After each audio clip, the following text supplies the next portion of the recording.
Հիմա աշխարհը փոխվել է։ Ինչ տեսանկյունից։ Եթե այդ բանակցային սեղանի շուրջ ոնց են նստում հիմա ամերիկացիք։ Սենց կոլտը դնում է սեղանին,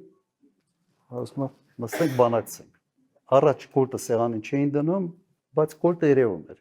Բանակցում էին ջանջիգարով, բայց մեկը բոլորը հասկանում էին, որ ինչ որ բան պետք է, ինչ ասում են, պետք է խելոք անես, ով որ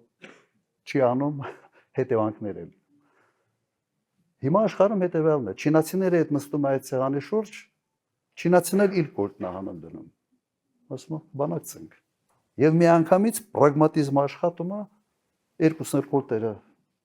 հանում են, սկսում են բանակցել իրար հետ։ Որովհետև այդ ուժ կա դիմացը նստած։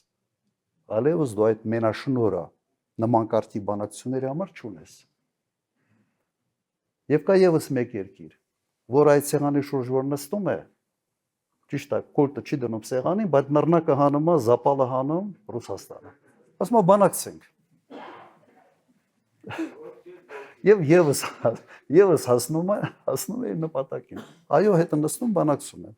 Որտեղ պրագմատիզմը միշտ կա Միացյալ Նահանգների քաղաքականության մեջ։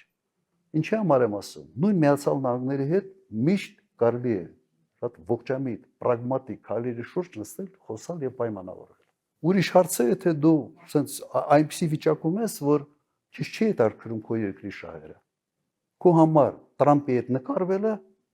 արդեն մի մեծ բան է, էլի։ Դարակազմիկ մի իրադարձություն է։ Դու գնում ես նկարում, դրա դիմաց քո երկրի շահեր, ուղղակի տալիս ես, մի նկարի դիմաց։